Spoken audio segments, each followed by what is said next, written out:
السلام علیکم ورحمۃ اللہ وبرکاتہ۔ بسم اللہ والصلاۃ والسلام علی رسول اللہ۔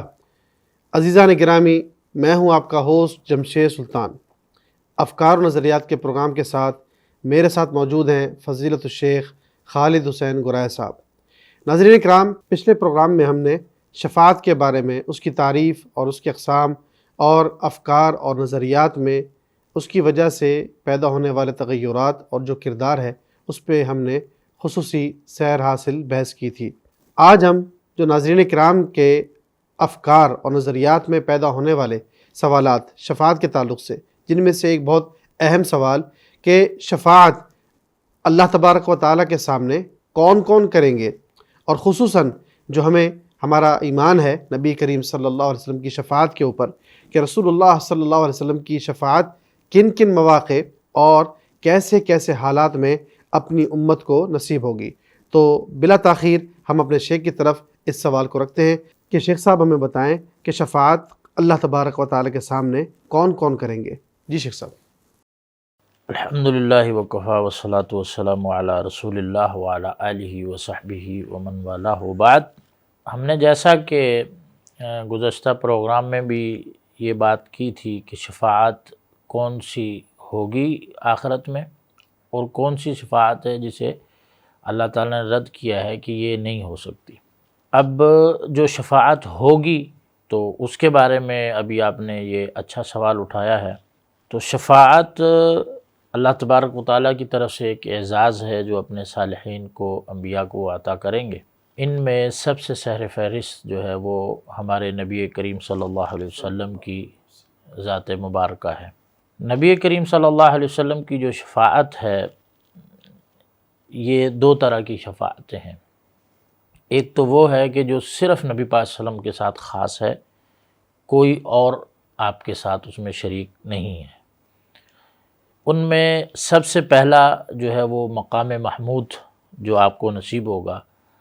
جس کے بارے میں اللہ تعالیٰ نے قرآن مجید میں نبی پاک صلی اللہ علیہ وسلم سے فرمایا کہ وَمِنَ اللَّيْلِ فَتَہَجَّدْ بِهِ نَافِلَةً لَكَ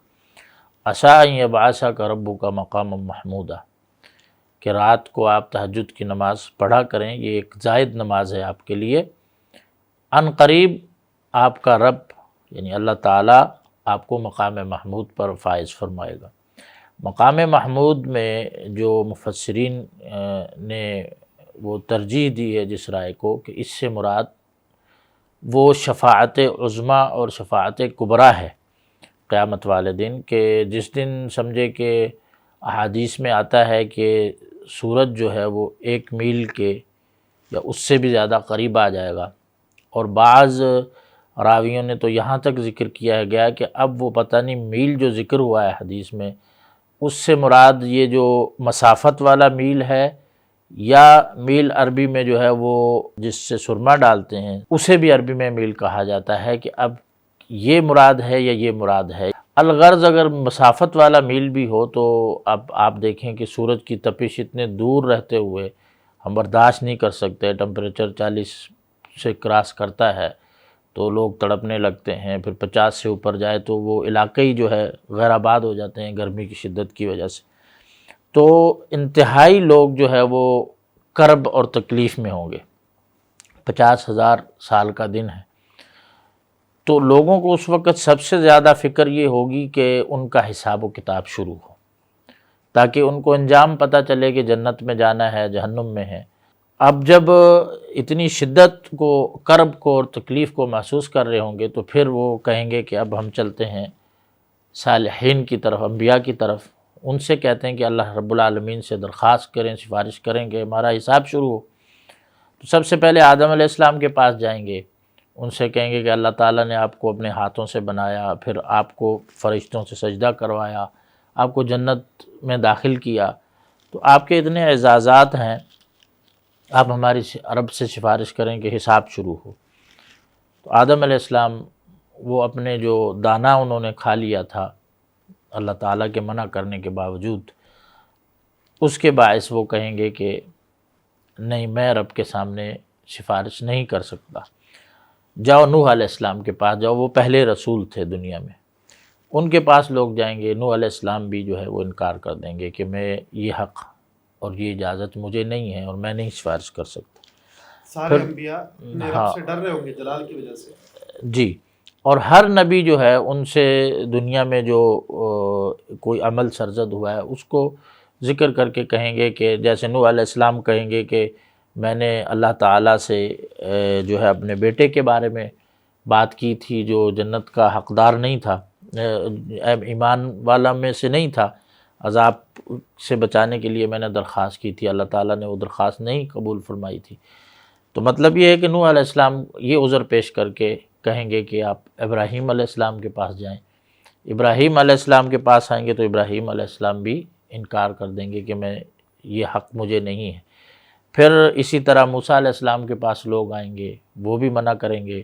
پھر عیسیٰ علیہ السلام کے پاس آئیں گے تو عیسیٰ علیہ السلام یہ کہیں گے کہ اس کا حق اللہ تعالیٰ نے محمد صلی اللہ علیہ وسلم کو دیا ہے، ان کے پاس جاؤ۔ جب رسول اللہ صلی اللہ علیہ وسلم کے پاس لوگ آئیں گے تو آپ صلی اللہ علیہ وسلم پھر اللہ تعالیٰ کے حضور جو ہے سجدے میں گریں گے، ایک طویل سجدہ ہوگا۔ پھر اللہ رب العالمین فرمائیں گے کہ یا محمد ارفع رأسک سل تعطا واشفع تشفع، کہ محمد صلی اللہ علیہ وسلم اپنا سر اٹھائیں، آپ جو مانگیں گے وہ دیا جائے گا، اور جو سفارش کریں گے آپ کی سفارش سنی جائے گی، قبول کی جائے گی۔ تو اللہ تعالیٰ کی آپ صلی اللہ علیہ وسلم فرماتے ہیں کہ میں ایسی تسبیحات تحمیدات بیان کروں گا کہ جو مجھے پہلے ان کا علم نہیں تھا، اللہ تعالیٰ اس وقت مجھے وہ سکھائیں گے۔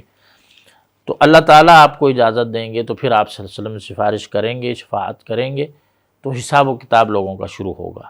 یہ اس کو شفاعت عظمیٰ کہتے ہیں، جو کوئی اور نبی کوئی اور صالح نہیں کر سکتا، صرف اللہ تعالیٰ نے آپ صلی اللہ علیہ وسلم کو دی ہے، اور اسی کے بارے میں اللہ تعالیٰ نے فرمایا کہ اللہ تعالیٰ آپ کو مقام محمود پر فائز فرمائے گا۔ دوسری وہ شفاعت ہے آپ صلی اللہ علیہ وسلم کی جو آپ صلی اللہ علیہ وسلم کے ساتھ خاص ہے، کوئی اور اس میں آپ کا شریک نہیں ہے، وہ جنت کا دروازہ کھلوانے کے متعلق ہے کہ جنت کا دروازہ بھی جو ہے وہ آپ صلی اللہ علیہ وسلم کی شفاعت سے کھلے گا۔ آپ صلی اللہ علیہ وسلم فرماتے ہیں کہ میں جاؤں گا، جو دروازے کو جب نوک کروں گا تو اندر سے جو دربان ہے وہ پوچھے گا کہ کون ہے، تو آپ فرماتے ہیں کہ میں کہوں گا کہ محمد صلی اللہ علیہ وسلم، تو وہ آگے سے کہے گا کہ بکا امرت اللہ افتح لأحد قبلک، اللہ تعالیٰ نے مجھے یہی حکم دیا ہے کہ میں آپ سے پہلے کسی اور کے لیے یہ دروازہ نہ کھولوں۔ آپ صلی اللہ علیہ وسلم کی سفارش سے وہ دروازہ کھلے گا، لوگ جنت میں داخل ہوں گے۔ پھر آپ صلی اللہ علیہ وسلم ایسے لوگوں کے بارے میں بھی شفاعت کریں گے کہ کچھ لوگوں کو بغیر حساب و کتاب جنت میں داخل کر دیا جائے، تو اللہ تعالیٰ پھر آپ صلی اللہ علیہ وسلم کو حکم دیں گے کہ آپ دائیں طرف سے جو دروازہ ہے جنت کا اس میں آپ ان لوگوں کو لے جائیں جن پر کوئی حساب و کتاب نہیں ہے۔ تو یہ شفاعتیں آپ صلی اللہ علیہ وسلم کی خاص ہیں۔ اس کے علاوہ آپ صلی اللہ علیہ وسلم اور دیگر انبیاء بھی شفاعتیں کریں گے، جن میں یہ ہے کہ جنت میں درجات کی بلندی کے لیے بھی سفارش ہوگی، آپ صلی اللہ علیہ وسلم بھی کریں گے۔ اس کے علاوہ جو ہے جو گناہ گار جن کی حسنات اور سیئات، برائیاں اور اچھائیاں برابر ہوں گی، ان کو خطرہ ہوگا کہ کہیں وہ جہنم میں نہ چلے جائیں، ان کے بارے میں سفارش ہوگی، شفاعت ہوگی، آپ صلی اللہ علیہ وسلم کریں گے، ان کو جو ہے وہ اللہ تعالیٰ درگزر کر کے جنت میں داخل کر دیں گے۔ اسی طرح ایسے لوگ جن کے بارے میں اللہ تعالیٰ نے فیصلہ کر دیا ہوگا کہ یہ جہنم میں جائیں گے، ان کی سفارش آپ صلی اللہ علیہ وسلم کریں گے۔ اور احادیث میں یہ آتا ہے کہ آپ صلی اللہ علیہ وسلم کو یہ حکم ہوگا کہ جاؤ، بلکہ جہنمیوں میں سے بھی جو اہل ایمان ہیں وہ جہنم میں جا چکے ہوں گے، تو آپ صلی اللہ علیہ وسلم کو یہ حکم ہوگا کہ آپ جائیں اور ایک اللہ تعالیٰ حد مقرر کر دیں گے، اس حد تک ان لوگوں کو نکال کر لے آئیں۔ پھر آپ صلی اللہ علیہ وسلم اسی طرح آئیں گے، سجدے میں گریں گے، اللہ کی حمد بیان کریں گے، اور بار بار جو ہے آپ صلی اللہ علیہ وسلم جائیں گے اور اہل ایمان کو جو جہنمی لکھے جا چکے ہوں گے ان کو نکال کر جنت میں داخل کریں گے۔ تو یہ آپ صلی اللہ علیہ وسلم کی سفارش ہے، آپ صلی اللہ علیہ وسلم قیامت والے دن کریں گے۔ پھر اہل ایمان بھی سفارش کریں گے، جیسا کہ حدیث میں آتا ہے کہ جب اہل ایمان کو اللہ تعالیٰ جو ہے جنت میں داخل کر دیں گے تو داخل ہونے کے بعد وہ اللہ تعالیٰ سے درخواست کریں گے کہ اللہ ہمارے ساتھ ایسے بھی ساتھی تھے جو نماز ہمارے ساتھ پڑھتے تھے، ہمارے ساتھ اٹھتے بیٹھتے تھے، روز رمضان میں ہمارے ساتھ ہوتے تھے، آج ہم انہیں یہاں نہیں دیکھ رہے۔ تو اللہ تبارک و تعالیٰ پھر ان سے کہیں گے کہ جاؤ، جا کر جہنم میں جس کو تم جانتے اور پہچانتے ہو اس بندے کو نکال کے لے آؤ جس کے دل میں 1 دینار برابر ایمان ہے۔ پھر وہ جائیں گے، دیکھیں گے کہ کچھ جو ہے پاؤں تک آگ میں ہیں، کچھ پنڈلیوں تک ہیں، ان کے چہرے جو ہے اہل ایمان کے اللہ تعالیٰ نے جہنم پر حرام کیے ہوں گے، لیکن جسم کے جو نیچے کا حصہ ہے ان کو آگ ان کے گناہوں کے حساب سے آگ نے پکڑا ہوا ہوگا۔ تو یہ اہل ایمان جائیں گے وہاں جہنم میں، جا کر ان لوگوں کو نکال کر لے آئیں گے جن کے دلوں میں 1 دینار کے برابر ایمان ہے۔ پھر جب اللہ تعالیٰ سے آئیں گے، درخواست کریں گے، اللہ تعالیٰ کہیں گے کہ اب جاؤ، جا کر دیکھو جس کے دل میں آدھے دینار کے برابر بھی ایمان ہے، اس کو بھی نکال کر لے آؤ، اس کو بھی نکال لائیں گے۔ پھر اللہ تعالیٰ سے درخواست کریں گے تو اللہ تعالیٰ کہیں گے جاؤ جس کے دل میں رائی کے دانے کے برابر بھی ایمان ہے، اس کو جا کے جہنم سے نکال کر لے آؤ۔ تو پھر جو وہ اہل ایمان جو ہے جن کو جانتے تھے، تو اس لیے عموماً ہم یہ کہتے ہیں کہ، اور شریعت کا یہ حکم ہے، احادیث کی بھی یہی تعلیم ہے کہ انسان اپنی مجلس اچھوں کے ساتھ بنائے، اچھے لوگوں کے ساتھ، اور نماز اور روزے کا اہتمام کرے، کیونکہ یہ جو اہل ایمان ہیں جو ہمیں دنیا میں دیکھتے ہیں، ان میں نیک ہیں، صالحین ہیں، جنتی لوگ بھی ہیں، تو کم سے کم یہ ہے کہ کل کو وہ جانتے ہوں، پہچانتے ہوں، ہم ان کے ساتھ بیٹھنے والے ہوں۔ آپ صلی اللہ علیہ وسلم نے فرمایا کہ اللہ تعالیٰ فرماتا ہے کہ یہ وہ قوم ہے لا یشقی جلیسہم، جن کے ساتھ بیٹھنے والا بھی محروم نہیں رہتا۔ تو اچھے لوگوں کی صحبت اختیار کریں، نمازوں کے لیے جائیں، روزوں میں، رمضان میں لوگوں کے ساتھ شریک ہوں، نیک اعمال میں شریک ہوں، تاکہ کل کو قیامت والے دن جو ہے وہ اللہ تعالیٰ اہل ایمان کی بھی شفاعت ہمیں نصیب کرے۔ اس طرح شہداء جو ہیں وہ بھی سفارش کریں گے۔ تو انبیاء کی شفاعت ہے، شہداء کی شفاعت ہے، صالحین کی شفاعت ہے، فرشتوں کی بھی شفاعت ہے، یہ اللہ تعالیٰ نے سب رکھی ہیں۔ لیکن جیسا کہ ہم نے شروع میں بھی آپ کو بتایا کہ اس میں لازمی یہی ہے کہ اللہ تعالیٰ نے جو شرائط بتائی ہیں اللہ کی اجازت سے ہوگی، اور جس سے اللہ راضی ہوگا اس کے لیے ہی سفارش ہوگی، جس کے بارے میں اللہ تعالیٰ کہے گا۔